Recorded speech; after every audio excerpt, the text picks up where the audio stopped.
and Christine McMahon for inviting me here this morning to make a few comments.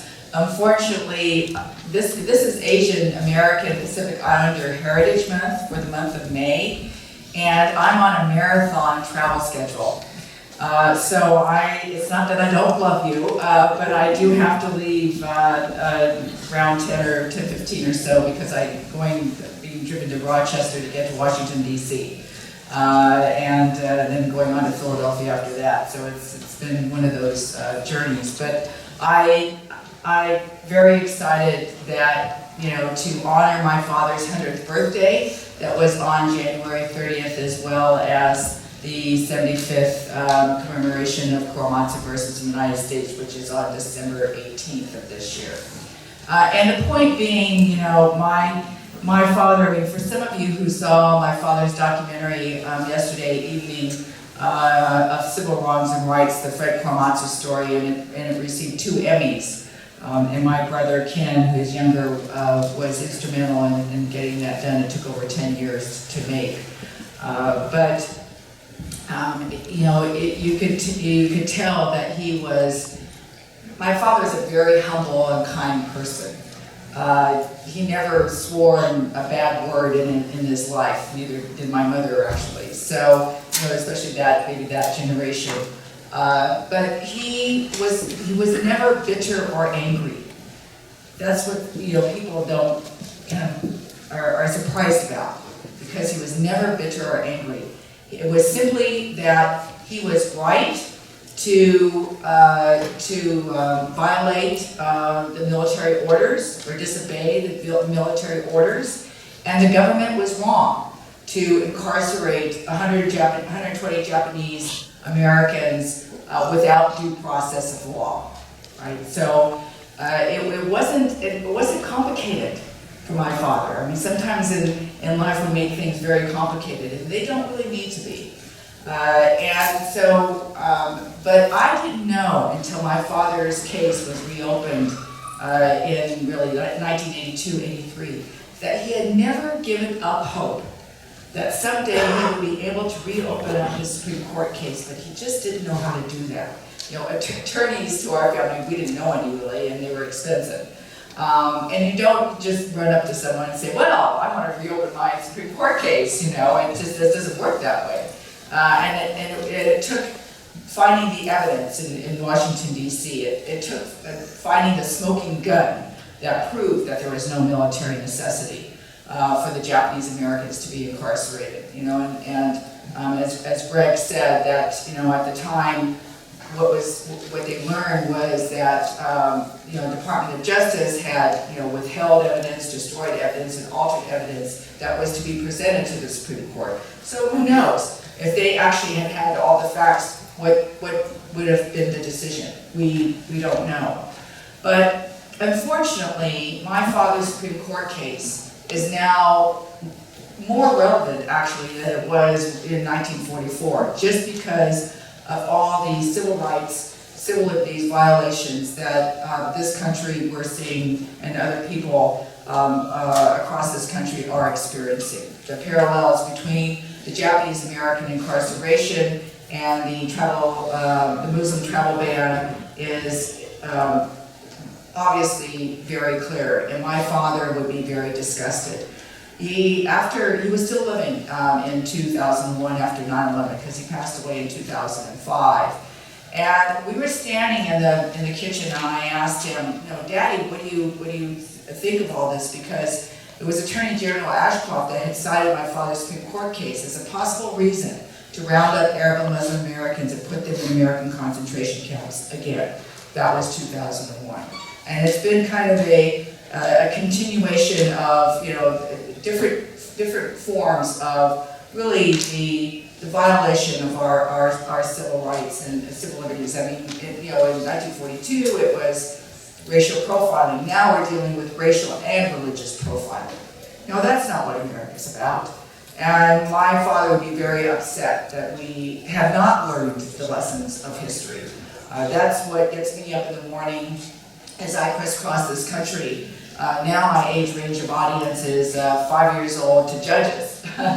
So, because everyone needs to be reminded that of our responsibilities of social justice, of human rights, of upholding our civil liberties and the Constitution. My father, unfortunately, was not living when it was California Assembly Member Warren Furitani who wanted to have a Fred Korematsu Day of Civil Liberties and Constitution for California. And so he worked hard with a lot of other colleagues to make that happen. It worked across the aisle. There was support on both sides of the aisle, something that we don't quite see today, unfortunately. And in 2010, Governor Schwarzenegger signed the legislative bill creating and establishing Fred Korematsu Day of Civil Liberties and the Constitution for the state of California. Now it's a day of recognition, it's in perpetuity, and also the Education Superintendent of Instruction encourages teachers to teach about my father's fight for justice and how it relates to our issues today of immigration, national security, and racial profiling. But unfortunately, it's not a holiday. We're working on it. You all want another holiday, right? So, and also this has been established in Hawaii, Commonwealth of Virginia, and even Florida, and New York City. So now the push is, New York City and, the state of New York. So here we are in the state of New York. So stay tuned. We may need your help. Because it really, at the end of the day, yes, it's wonderful to honor my father, but it's about our civil liberties and the Constitution. And our democracy is on attack. And it's important that especially as American citizens, that we participate and be civically engaged. So I encourage you to remember that, to make sure you vote, get other people to vote. Voting is our most precious gift that we have as American citizens, and we sometimes act like it's a throwaway.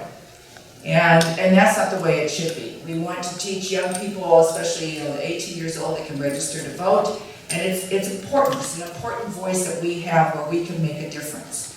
And so I encourage all of you to remember that and to support your community in making sure that the vote, people have access to voting, because it's so important if we're going to make change in this country.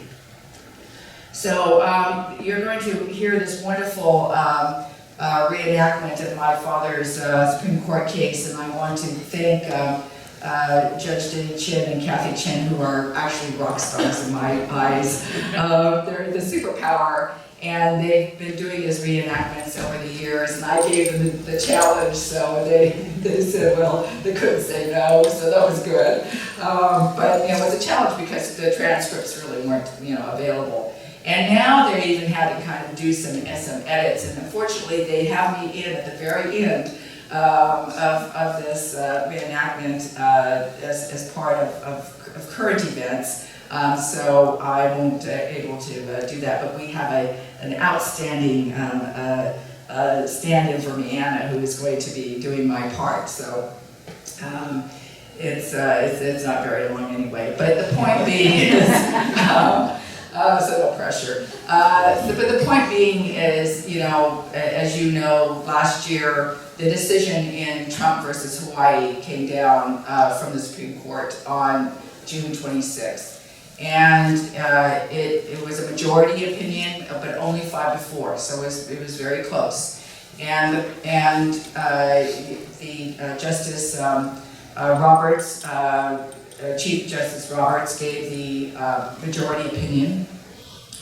And certainly we were very disappointed that the court didn't see that this was really kind of a recreation of what the court did in 44.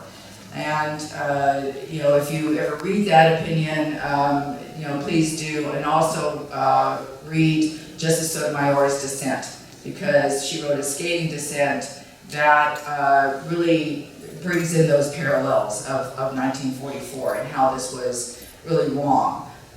She usually ends her opinion by saying, I respectfully dissent, but in this case she just went to the jugular and said, I dissent.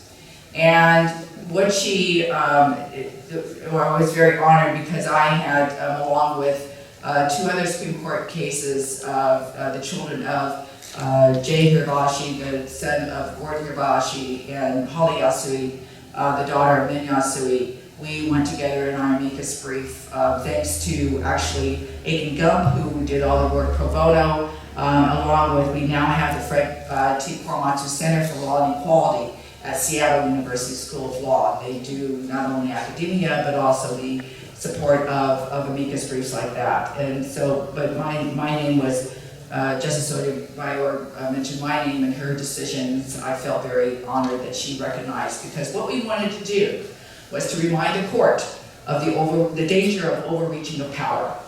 That the branches need to be separate. We do, by the Constitution, we have, the executive and the judicial and the legislative, right? So it's, that this is when one branch it kind of encroaches on another, there's danger there. And the way that the Supreme Court, was created was so that wouldn't happen. And that to remind the court also of my father's 1944 Supreme Court decision, and also of Min Yasui and Gordon Hirabayashi's as well.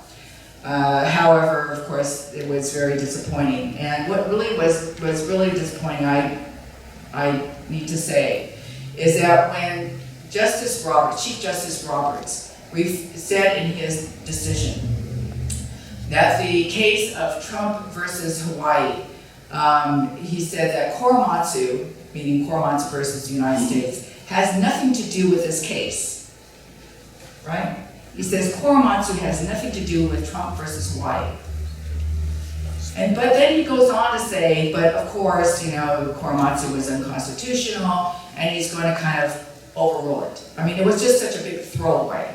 I mean, we don't even know actually what he overruled. I mean, that's still part of the discussion, and that, Professor Barrett probably can chime in on that one.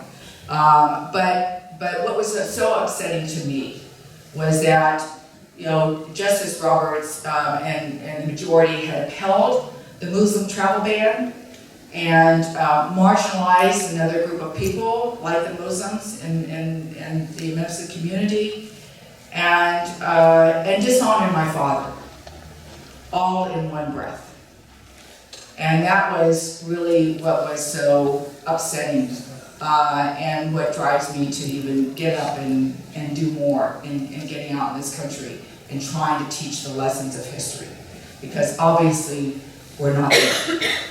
And the Korematsu Institute, the Fred Korematsu Institute that I established in 2009, we started off focusing on K-12 education. If we have any teachers here, you can go to korematsuinstitute.org and sign up for our curriculum kits free of charge. That's what we do. We've impacted, I work with the New York Council for Social Studies. I've spoken at their conferences, the National Council for Social Studies, and we have elementary, middle school, and high school lesson plans, because we want this generation to learn the lessons of history as well, so we're not repeating them.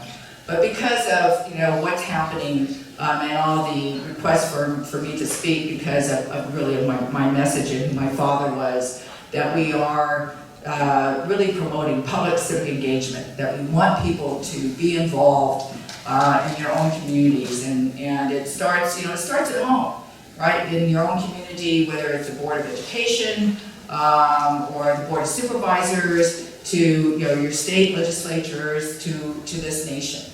And once you start doing that sort of work, then it really helps yourself to be a better person, to really be what an American is all about. And we also believe that being an American is to support citizens and non-citizens, because we have that opportunity to make that difference. No longer is terrorism just in this country, as we heard, the terrorism in New Zealand. And so this is international. We should be concerned about this world and about human rights. And that's why it's so important for all of us to be aware of what's happening now, and to be a part of the solution and not to be a part of the problem. So it's, you know, it's wonderful that you're all here. I have a lot to be grateful for the Robert Jackson Center, and especially I'm always quoting Justice Jackson. I'm going around and talking about the loaded weapon, and which is, you know, I mean, I would have never thought that I would be quoting Justice Jackson at, you know, in 2019, right? And I didn't actually. I haven't been doing this that long. My daddy gave me the charge to carry on with education 5 months before he passed away, because he was 85 years old then, and passed away at 86 the following year, and we had done an event down in LA, and he said he was just too tired, he couldn't do this anymore, and now it was up to me to carry on for education. And I thought, well, how am I going to do that? You know, because this was so far away from my own profession. I used to design hotels and restaurants and have my own design firm. I wasn't out there being a civil rights advocate or doing education. But with the encouragement of my father's legal team, who had encouraged my father and supported him, that we finally found a way to honor my father's legacy. And it's really now so more important than ever. I mean, he's the first Asian American in U.S. history to have a statewide day named after him. And he also represents those who have been marginalized, the immigrant community. And we need to teach, you know, this country that at the end of the day, we're all Americans. We have Martin Luther King Jr., who, you know, certainly in Rosa Parks and the African American community, Cesar Chavez, and where's the Asian American? And so that's where my father kind of fills that void. And it's important that we realize that, you know, we've all come from somewhere. I mean, this country, as you know, was built on the backs of immigrants. You know, like your great-grandparents or great-great-grandparents. We all came from somewhere. Unless you're indigenous American Indian or indigenous Alaskan or Hawaiian, we didn't just sprout up from the ground automatically. We all came from somewhere, and it's important that we know our own story so we can appreciate other people's stories, and to realize that you know, immigration is not a dirty word. It seems like it's just been thrown as a reason to attack people, and you know, we can't stand for that. We need to stand up against that. That it's important that we have immigrants, and families are being torn apart. And in 1942, they were separating families, and now they're separating families at the border. You know, this is not what we're about, and we need to be accountable and responsible, and to have our elected officials also to do that as well. And it's unfortunate that, you know, we feel like maybe the executive is you know, in question, and even maybe the judicial. So we have to rely on the legislative branch to really, you know, make that difference and to push that urgency, because we need to be sure that we make change, and that the negative rhetoric that we're hearing across this country is not acceptable. And we want people to respect each other. What happened to respect? We want people to respect each other's differences. We're all different, and that's okay. We need to learn about those differences. And what I've said is that you know, prejudice is ignorance, and the only way to fight that is through education. It's our greatest weapon, as Nelson Mandela said. So we all need to be accountable for our own responsibility as American citizens. And you know, if my father were here, he would say to you, as he said in the film last night, stand up for what is right. When you see something wrong, don't be afraid to speak up. Thank you.